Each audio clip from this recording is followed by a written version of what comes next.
Hello guys, so this is lecture number 40 again on same chapter, that is work and energy, which is chapter number 8 from H.C. Verma, and here we are going to do exercise question number 58 and 60. तो हम दो question ही करेंगे इस basically lecture में। ऐसा क्यों? Question number 58 थोड़ा लेंदी है, इसलिए मैंने ऐसा सोचा कि क्यों ना दो ही क्वेश्चन रखा जाए इस वीडियो में, क्योंकि मैं ज़्यादा लेंदी नहीं बनाना चाहता वीडियो ये सोच के, और कॉन्सेप्ट भी काफ़ी इन्वॉल्व है इसमें। मतलब 58 क्वेश्चन नंबर देखने को एक है, बट उसमें काफ़ी सारे क्वेश्चन है, तो ये उसको लेंदी बना देता है। तो इसलिए मैं ऐसा डिसाइड किया कि ये दोनों ही क्वेश्चन मैं इस वीडियो में डिस्कस करूँगा। तो चलो स्टार्ट करते हैं गाइस। तो ये है question number 58। A simple pendulum of length L, ये वाला, having a bob of mass m, ये mass m वाली बॉब है, is deflected from its rest position by an angle theta, ये थीटा एंगल है जहाँ से डिफ्लेक्टेड है वो अपने रेस्ट पोजीशन से, and released, और यहाँ से रिलीज़ किया गया है।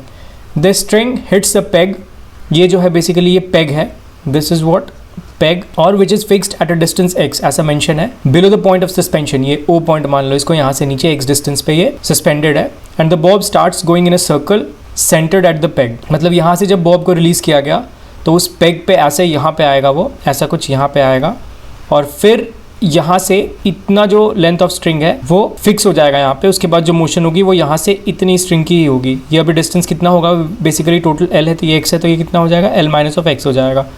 तो इतना बेसिकली टोटल यहाँ से इस टाइप की मूवमेंट होगी, ऐसे फिर ऐसे फिर ऐसे, कुछ इस टाइप की मूवमेंट होगी उसके बाद। तो क्वेश्चन नंबर ए कुछ ऐसा है, that assuming that initially the Bob has a height less than the peg, show that the maximum height reached by the Bob equals it's initial height. तो question number 1 हम पहले समझने की कोशिश करते हैं। यहाँ पे हाइट की बात कर रहा है, height less than the peg, तो हाइट बेसिकली कहाँ से हाइट मेजर किया है, तो उसके लिए आपको पहले डेटम अज्यूम करना पड़ेगा। सो वो डेटम मैं कुछ इस प्रकार से लेता हूँ। यहाँ पे ये जो है बॉब वो कुछ ऐसे ट्रैवल करेगा, तो उसकी एक लोएस्ट पॉइंट होगी यहाँ पे, जस्ट सपोज करो this is the lowest point, तो इस लोएस्ट पॉइंट को मैं डेटम लेता हूँ, और यहाँ से बेसिकली मैं हाइट अभी कंसिडर करता हूँ। क्योंकि देखो क्वेश्चन नंबर ए क्या है, assuming that initially the Bob has a height less than the peg, height के बारे में कुछ कंपैरिजन हो रही है between the peg and this Bob.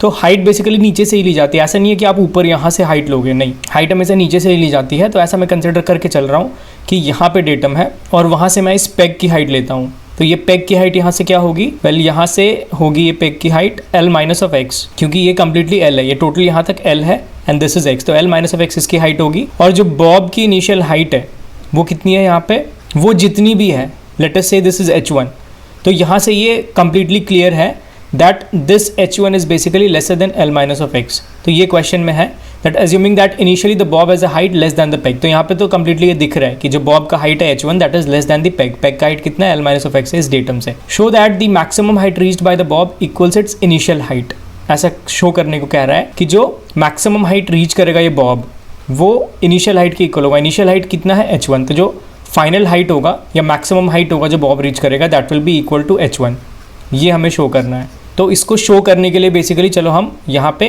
वापस से इसकी ऐसे पोजीशन बनाते हैं, ये ऐसे ट्रैवल कर रहा है और यहाँ से जहाँ से हमने हाइट लिया था ये डेटम है, और कुछ एक पॉइंट के बाद समझो कि वो किसी एक पर्टिकुलर यहाँ पे आएगा। तो हमें ये शो करना है कि maximum height reached by the Bob equals it's initial height. Initial height हमने यहाँ से कितना लिया था, h1 लिया था ये। तो फाइनली बेसिकली ये देखो थ्रू आउट द मोशन, जब यहाँ से मोशन करेगा ये बॉब तो वो ऐसे ही मोशन करेगा, यहाँ पे जाएगा फर्स्ट, उसके बाद ये पेग के स्ट्रेट में आएगा और फिर पेग से ऐसे आगे जाएगा, तो एक पर्टिकुलर पॉइंट तक ही वो जा पाएगा। उसके बाद क्या होगा, वो उसके आगे नहीं जा पाएगा। ऐसा क्यों मैं बोल रहा हूँ, क्योंकि देखो यहाँ पे मैं एनर्जी बैलेंस की बात कर रहा हूँ।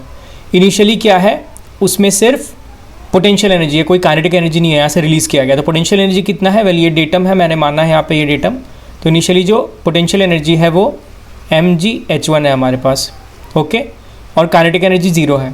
बाद में क्या ऐसा होगा, कंजर्वेशन ऑफ मैकेनिकल एनर्जी में लगा रहा हूँ, आपको कोई डाउट नहीं होना चाहिए क्यों लगा रहा हूँ मैं, क्योंकि पेग से ऐसे टकराने के बाद उसकी कोई एनर्जी लॉस्ट नहीं हो रही है, कोई भी नॉन कंजर्वेटिव चीज़ें यहाँ पे इन्वॉल्व नहीं है, सारी कंजर्वेटिव चीज़ें हैं और इंटरनल फोर्सेस से हम डील कर रहे हैं। अर्थ को भी हम अपने सिस्टम माना है इसके साथ, तो यहाँ पे कंजर्वेशन ऑफ मैकेनिकल एनर्जी मैं इजीली लगा सकता हूँ, इसलिए लगा रहा हूँ। तो फाइनली यहाँ पे जो किसी एक पर्टिकुलर हाइट पे जाके ये रुकेगा, उस हाइट को मैं ये मान लिया हूँ यहाँ पे, इसको h मान लिया हूँ, और वही बेसिकली मोशन के दौरान इसकी मैक्सिमम हाइट होगी, क्योंकि यहाँ से इसकी हाइट डिक्रीज ही होगी। देखो h1 से इसकी हाइट डिक्रीज हुई, सबसे लोएस्ट गई यहाँ पे जहाँ पे वो पेग से स्ट्रेट आया, और वहाँ से हाइट बढ़नी स्टार्ट हुई, तो वहाँ से हाइट बढ़ते बढ़ते एक वो मैक्सिमम हाइट पे रीच करेगा। उस मैक्सिमम हाइट को मैंने स्मॉल h लिया। अब ये हमें दिखाना है कि ये जो मैक्सिमम हाइट स्मॉल h है, जहाँ पे इसकी वेलोसिटी 0 हो गई है, क्योंकि मैक्सिमम हाइट वहीं पे होगी जहाँ पे वेलोसिटी 0 होगी। अगर यहाँ पे भी उसकी वेलोसिटी है तो ये थोड़ा और ऊपर जा सकता है ऐसे, बट क्योंकि यहाँ पे मैंने वेलोसिटी 0 लिया है इसलिए ये मैक्सिमम हाइट यहाँ तक ही रीच किया उसने, जिसको मैंने h लिया।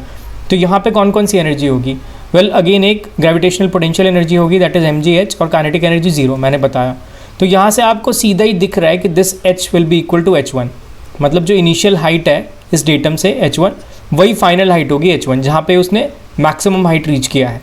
तो ये बहुत ही सिंपल सा क्वेश्चन था, क्वेश्चन नंबर ए। बट यहाँ पे आपको सोचना कुछ इस तरीके से पड़ेगा, कंफ्यूज हो सकते हो आप कि इसको हम अटेम्प्ट कैसे करें, कैसे दिखाएं ये। तो ऐसे दिखाना है आपको, just conservation of mechanical energy लगाना है और इनिशियल हाइट h1 लेना है, और बाद में ये भी सोचना है कि मैक्सिमम हाइट कब रीच कर पाएगा वो। तो मैक्सिमम हाइट पे वेलोसिटी 0 होगी, तो वहाँ पे आपको ग्रेविटेशनल पोटेंशियल एनर्जी को दिखाना है और उसको इनिशियल एनर्जी के इक्वल करना है, जहाँ पे ऑलरेडी सिर्फ ग्रेविटेशनल पोटेंशियल एनर्जी है, इसीलिए यहाँ पे h is equals to h1 हुआ है। तो this was all about question number A guys. अभी चलो बी पे चलते हैं। बी क्वेश्चन कुछ ऐसा बोल रहा है that if the pendulum is released with theta is equal to 90 degrees and x is equal to l/2। अभी ये जो थीटा है यहाँ पे हमारे पास, इसको 90 दिया गया है, मतलब बॉब कुछ यहाँ पे आ गया अपने पास, कुछ यहाँ से बॉब को रिलीज किया गया। This is what theta basically 90 degree, ये है 90 डिग्रीज, और जो x है that is equal to l/2 ऐसा गिवन है क्वेश्चन में। तो बोल रहा है find the maximum height reached by the Bob above it's lowest position before the string become slack. तो इसका लोएस्ट पोजीशन अगेन यहाँ पे होगा, यहाँ पे लोएस्ट पोजीशन होगा, तो इसके अबव हमें हाइट निकालना है कहाँ तक, जहाँ पे ये स्ट्रिंग स्लैक हो रहा है। तो इसकी मोशन हमने पहले ही देख चुकी है, यहाँ से कैसे ऐसे जाएगा वो, यहाँ तक उसका मोशन देखो पूरा ये एल लेंथ से ही होगा, स्ट्रिंग जो होगा वो पूरा एल लेंथ से ही ऐसे यहाँ तक जाएगा, यहाँ तक। This is suppose point B, यहाँ पे पॉइंट ए है, लेकिन पॉइंट बी के बाद क्या होगा, क्योंकि पेग है तो इतनी string l minus of x, अभी x l/2 है तो यहाँ पे ये l/2 ही होगा, इतनी स्ट्रिंग अब बिजी हो गई, वो अब कुछ मोशन नहीं करेगा। उसके बाद की मोशन सिर्फ नीचे l/2 स्ट्रिंग की ही होगी, तो वो एक किसी पर्टिकुलर हाइट तक जाएगा। यहाँ पे सपोज करो दिस, जहाँ पे स्ट्रिंग स्लैक हो जाएगा, तो वो जहाँ पे स्ट्रिंग बेसिकली स्लैक हुआ है वो हाइट निकालना है हमें इस पॉइंट बी से। दिस हाइट ये हाइट हमें बेसिकली निकालना है। सपोज दिस इज h, पहले वाला h नहीं, ये दूसरा h है, तो ये हमें बेसिकली निकालना है यहाँ पे।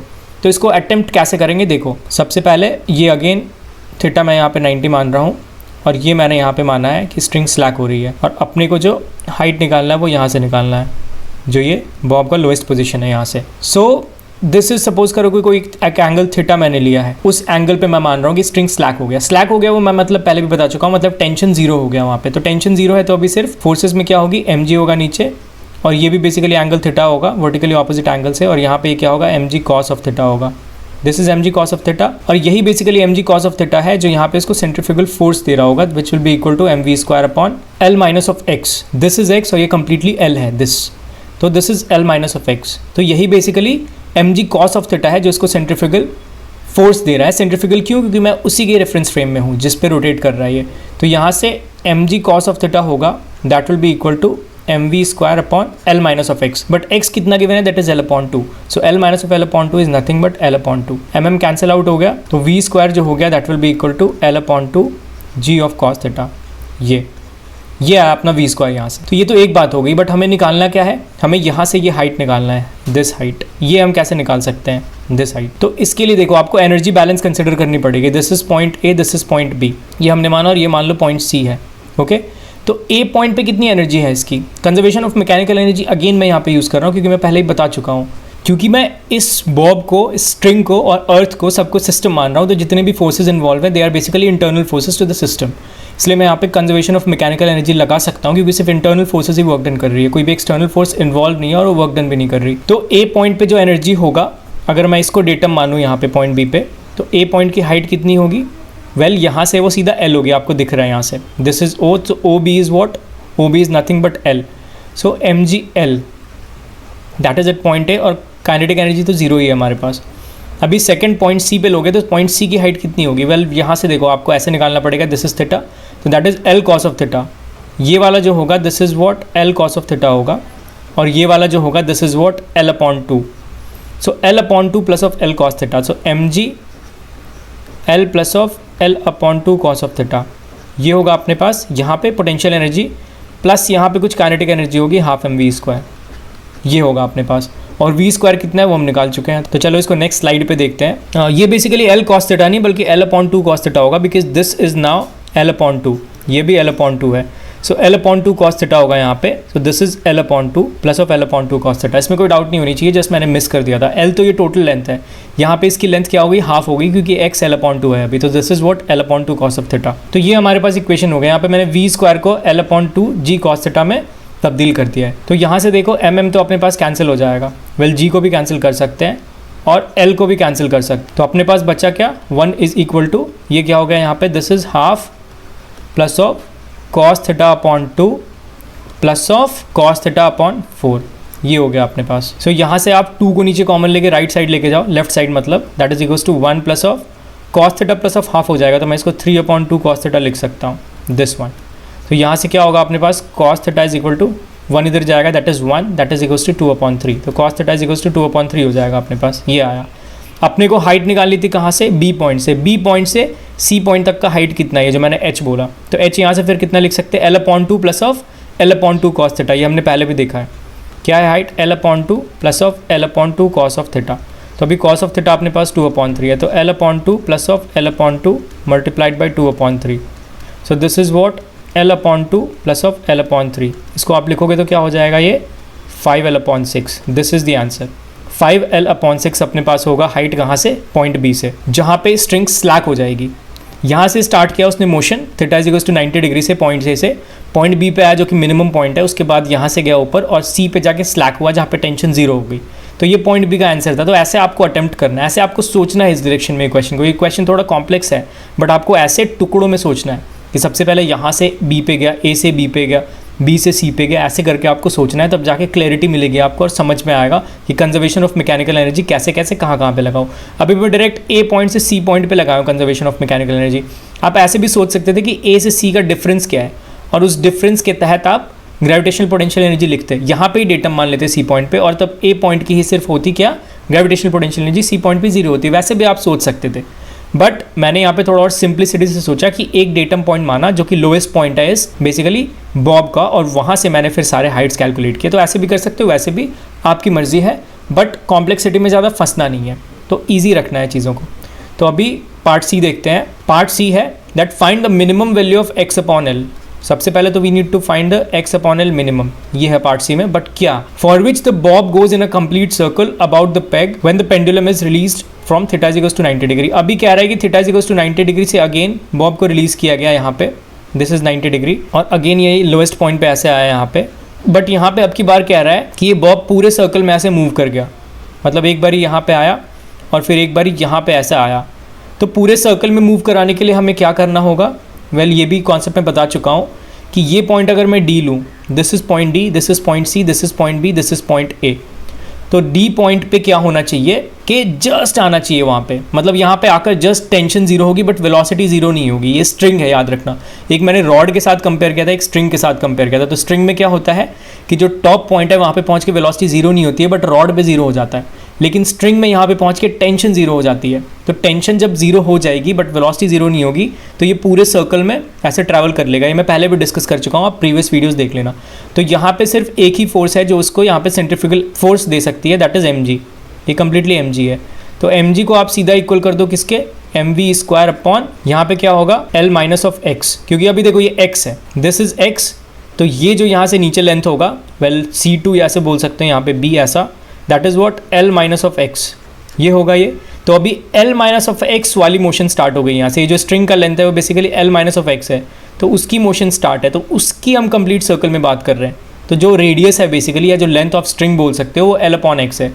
और यहाँ पे वो जो सेंट्रीफ्यूगल फोर्स है उसको कौन प्रोवाइड कर रहा है, सिर्फ ग्रेविटेशनल फोर्स प्रोवाइड कर रहा है mg is equals to mv square upon l minus of x. क्योंकि टेंशन 0 होगी, मुझे पूरे सर्कल में इसको मूव करवाना है. तो मैं जस्ट यहाँ पे उसको पहुँचा के टेंशन 0 कर दूंगा. यहाँ पे टेंशन इज 0 ही है but velocity is not 0, velocity कुछ है. तो अगेन अभी देखो मैं यहाँ पे जो बॉब है अपना ये, उसको मैं सीधा डी पॉइंट पे ले लिया और डी पॉइंट को ऊपर से ऐसे कंबाइन कर दिया. मतलब मैं एग्जैक्टली डायग्राम में यहाँ पे दिखाया हूँ बट ऐसा ज़रूरी नहीं है. देखो मैं क्या बोल रहा हूँ, l माइनस ऑफ एक्स कितना है ये हमें पता नहीं है.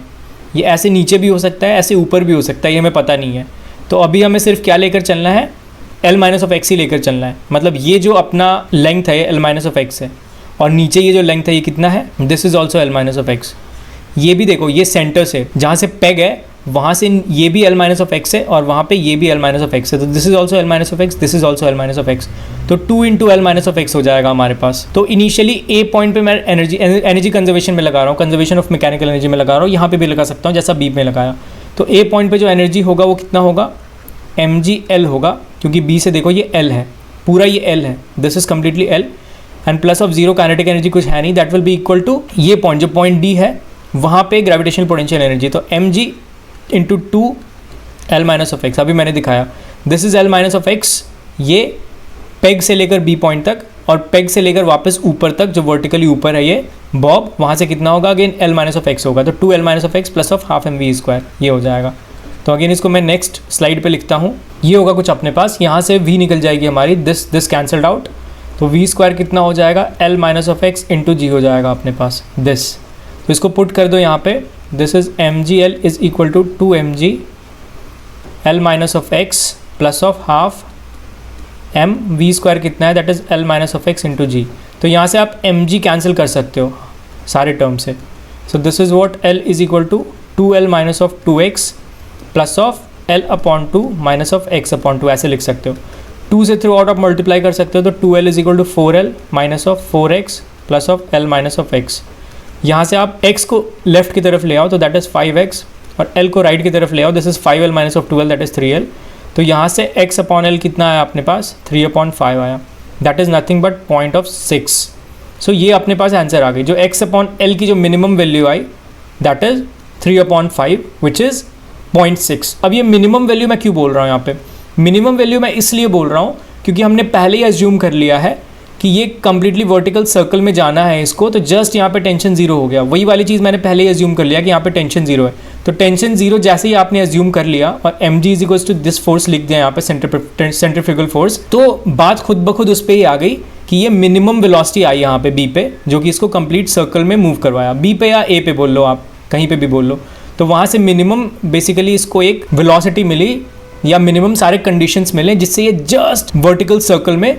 कंप्लीट करेगा मोशन, तो उसको मद्देनजर रखते हुए हमने सारी चीज़ें यहाँ पे कंसिडर करी है, इसलिए जो x अपॉन एल मिनिमम आया अपना दैट इज 0.6 वो मिनिमम है, मतलब ये मिनिमम आया अपना x अपॉन एल की वैल्यू, क्योंकि हमने अज्यूम ही किया कि जस्ट सर्कल में मूव करवाया गया उसको वर्टिकल सर्कल में, कंप्लीट सर्कल में, तो इसलिए मिनिमम वैल्यू आया। आप फिर से देखना सोल्यूशन को, बहुत ज़्यादा टफ क्वेश्चन ऐसा नहीं है ये, आपको जस्ट ध्यान देना है क्वेश्चन के वर्डिंग्स पे, और अटेम्प्ट कैसे करना है वो डायरेक्शन इंपॉर्टेंट है, तो अटेम्प्ट करने की डायरेक्शन में बता चुका हूँ, तो उस डायरेक्शन से आप खुद भी अटेम्प्ट करके देखना, कोई भी डिफिकल्टी नहीं होगी आपको गाइस। तो चलो अभी नेक्स्ट क्वेश्चन की ओर बढ़ते हैं। दूसरा क्वेश्चन कुछ ऐसा है that a particle of mass m is kept on a fixed smooth sphere of radius r at a position where the radius through the particle makes an angle of 30 degrees with the vertical। मतलब question देखो कुछ ऐसा कह रहा है कि initially एक particle ऐसे स्फीयर पे रखा हुआ है और जहाँ पे वो पार्टिकल रखा हुआ है वो बेसिकली 30 डिग्री एंगल बना रहा है वर्टिकल के साथ, ऐसा दिस इज 30 डिग्रीज ऐसा गिवन है हमारे पास, with the radius through the particle makes an angle 30 degrees with the vertical।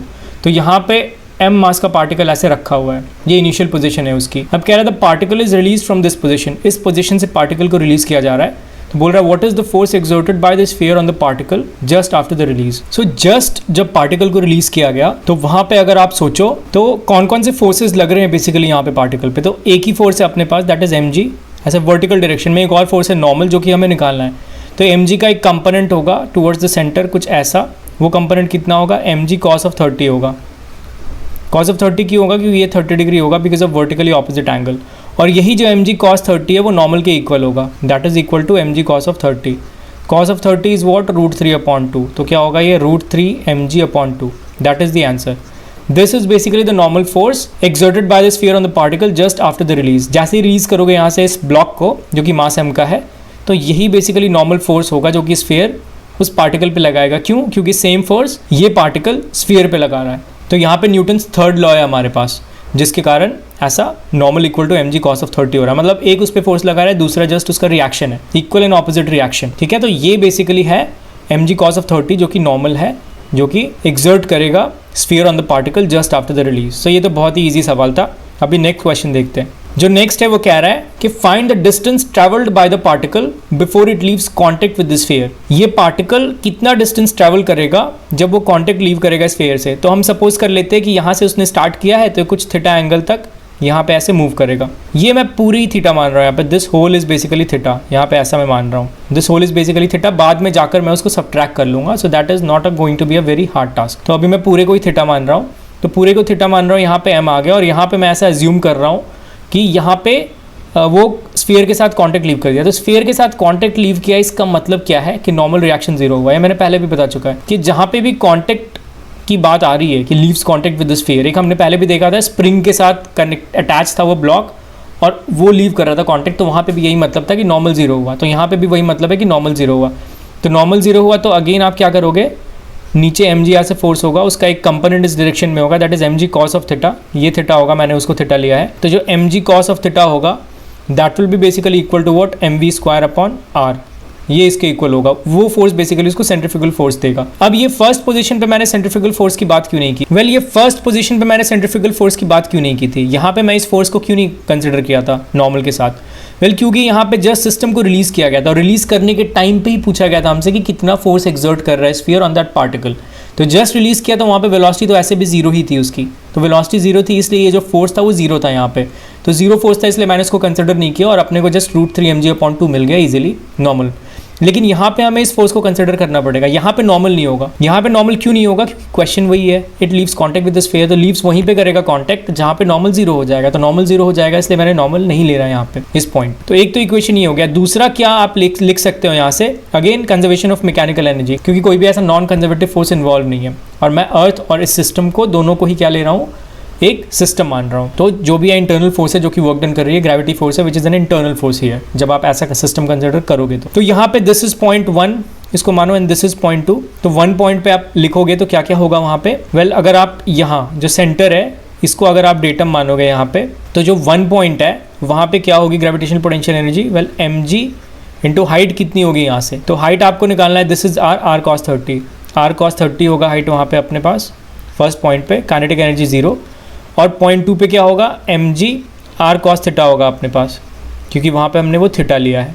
तो यहाँ पे आप मैथमेटिकली थोड़ा खुद देखने की कोशिश करो, मैं बहुत बार रिपीट करता हूँ इसलिए मैं डायरेक्ट लिख रहा हूँ, आप थोड़ा उसको रिलेट कर लेना।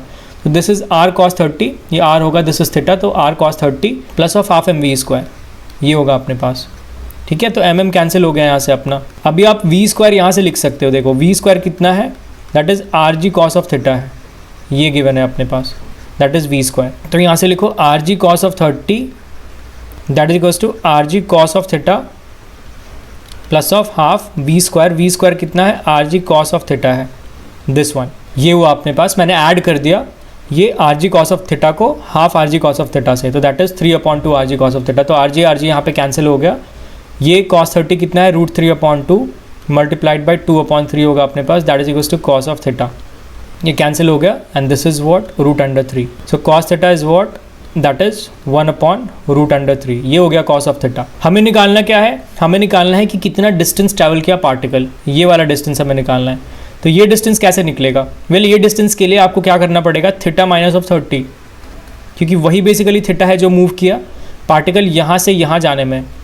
ये कितना एंगल थीटा है बेसिकली, दिस इज, ये पूरा थीटा मैंने लिया था वर्टिकल से और ये 30 था, तो this is what, this is nothing but theta minus of 30। और हमें पता है theta is equal to L/R होता है, दिस इज आर्क, ये आर्क लेंथ है और यही आर्क लेंथ हमें अभी यहाँ पे चाहिए। This is the question asked, arc length क्या है, हमें रेडियस और थीटा ये दोनों से रिलेशन करना पड़ेगा। तो रेडियस अपने पास R है और थीटा जो उसने मूव किया हमें पता है अभी थीटा माइनस ऑफ 30 है, this. So this is equal to arc length, ये हमें निकालनी है। This is basically the distance travelled by that block of mass m। तो अभी थीटा यहाँ पे कैसे आएगा, ये थीटा के लिए हमें cos theta is equals to 1/√3 given है, जिसको आप सॉल्व करोगे तो ये आएगा 54.74 degrees. This is what, 54.74 degrees cos theta. तो यहाँ से थीटा ये आएगा अपने पास 54.74। तो अभी ये 54.74 माइनस ऑफ 30 करो यहाँ से आप and that will be multiplied by R. तो यहाँ से कितना आएगा, दिस इज 24.74 मल्टीप्लाइड बाय आर, बट ये डिग्रीज में है, आपको इसको रेडियंस में कन्वर्ट करना पड़ेगा। इसको रेडियन में कैसे करोगे, वेल हमें पता है pi radian is equal to 180 degrees होता है। तो यहाँ पे 24.74 है, तो π/180 मल्टीप्लाइड बाई 24.74 करोगे आप, तो ये आपको मिल जाएगा रेडियन में, ये चीज़ रेडियन में मिल जाएगा। उसको आप रेडियस के साथ मल्टीप्लाई कर दो, तो वो निकालने के बाद जैसे ही आप रेडियस से मल्टीप्लाई करोगे तो वो आएगा 0.43, that is multiplied by R. So ये अपने पास होगा the distance travel by that block, वो जो पार्टिकल है from this point 1 to point 2, जो एक्चुअली क्वेश्चन में पूछा हुआ है कि find the distance travel by the particle before it leaves contact with the sphere. तो इतनी डिस्टेंस ट्रेवल करने के बाद 0.43 आर ट्रेवल करने के बाद इनिशियल पॉइंट से वो कॉन्टेक्ट लूज़ कर देगा स्फीयर से। तो गाइज ये दोनों क्वेश्चन थे इस वीडियो के, जो बहुत बेहतरीन क्वेश्चन थे। थोड़ा ट्रिकी टाइप का क्वेश्चन था, थोड़ा कॉम्प्लेक्स था, लैंग्वेज थोड़ा डिफरेंट था, बट ऐसा भी नहीं कि ये दोनों क्वेश्चन कुछ बहुत ही ज़्यादा मुश्किल हो। बहुत ज़्यादा मुश्किल नहीं था ये क्वेश्चन, आप बना सकते हो, इसको ईजिली बना सकते हो, बट थोड़ा सा लैंग्वेज का ध्यान रखना पड़ेगा, आप कैसे अटेम्प्ट कर रहे हो उसका ध्यान रखना पड़ेगा। कुछ कुछ कॉन्सेप्ट से कंजर्वेशन ऑफ मैकेनिकल एनर्जी हम करते आए हैं, उसका ध्यान रखना था। तो ये सब चीज़ें अगर आप ध्यान रखोगे, अच्छे से पढ़ के आप उसको देखोगे और उस हिसाब से सॉल्व करोगे तो बहुत ही ईजी था ये दोनों क्वेश्चन गाइज। तो ये थे ये दो क्वेश्चन, ये तो बेहतरीन क्वेश्चन इस वीडियो के गाइज। अभी नेक्स्ट वीडियो में हम और भी अच्छे अच्छे क्वेश्चन डिस्कस करेंगे। अभी 4 क्वेश्चंस रहते हैं एक्सरसाइज से 61, 62, 63, 64। तो मैं देखता हूँ उनमें से कौन से बताने लायक हैं। ऐसा भी हो सकता है कि सारे ही बताने पड़ेगा, अगर सारे ही अच्छे लगे मुझे कॉन्सेप्ट्स तो आप इसके लिए फिक्र मत करना। उसके बाद हम कॉम्पिटिशन्स के क्वेश्चंस डिस्कस करेंगे वर्क एंड एनर्जी से, और सर्कल से भी मैं जैसा बोला था कि सर्कल के भी मैंने क्वेश्चंस उस समय डिस्कस नहीं किए थे कॉम्पिटिशन्स के, तो यहाँ पे उसको मिक्सअप करके डिस्कस करूँगा। तो गाइज तब तक के लिए आप खुद से भी बहुत अच्छे अच्छे क्वेश्चंस प्रैक्टिस करो, कुछ डाउट है तो मुझको अप्रोच करो, मुझसे पूछो। तो गाइज अब मिलते हैं नेक्स्ट वीडियो में, तब तक के लिए बाय एंड टेक केयर।